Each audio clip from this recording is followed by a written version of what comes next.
మీకిది తెలుసా?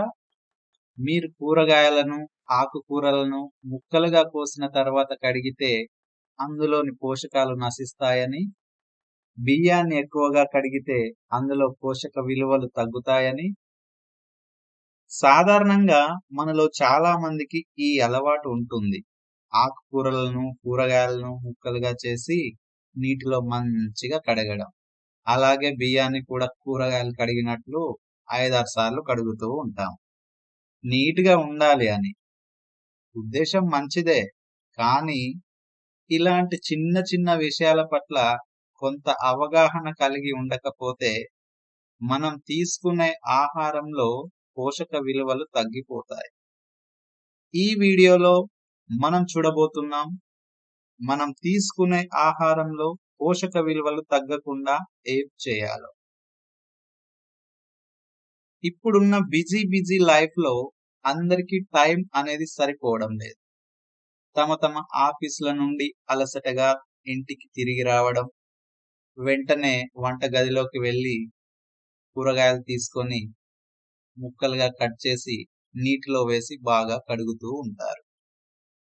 ఇలా చేయడం వలన ఏమవుతుందంటే విటమిన్ సి, బి1, బి6, బి9 లాంటివి నీటిలో కరిగిపోతాయి. అవును, మీరు విన్నది నిజమే.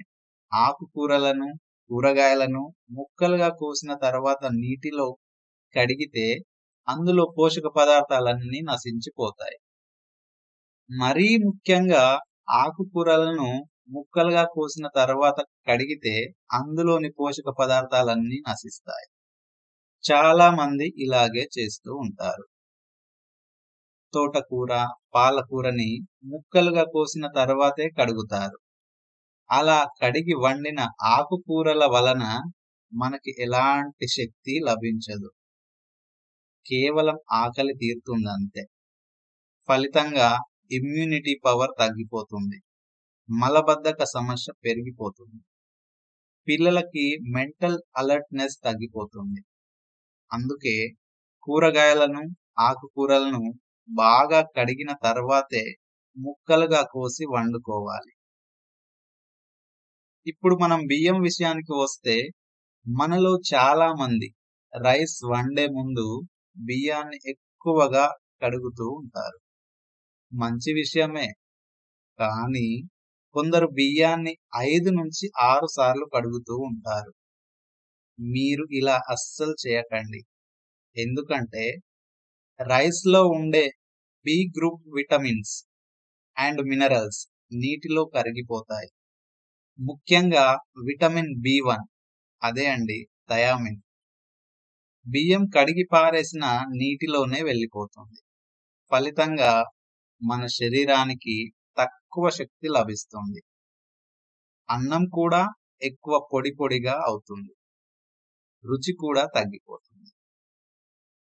మరి ఏం చేయాలంటే రైస్ 2 టైమ్స్ కడిగితే సరిపోతుంది.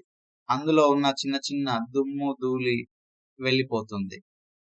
ఇంకో ముఖ్య విషయం, అన్నం వండేటప్పుడు గంజి వార్చకుండా వండాలి. ఒకవేళ గంజి వార్చితే దాంట్లోని పోషక విలువలన్నీ తగ్గిపోతాయి. గంజిలో పోషక విలువలు ఉండిపోతాయి. మన అలవాటులో ఇది చిన్న మార్పు మాత్రమే, కానీ మన ఆరోగ్యాన్ని ప్రభావితం చేస్తుంది. ఇలాంటి చిన్న చిన్న విషయాలు మన కుటుంబంలోని వారికి, పిల్లలకి తప్పకుండా చెప్పాలి.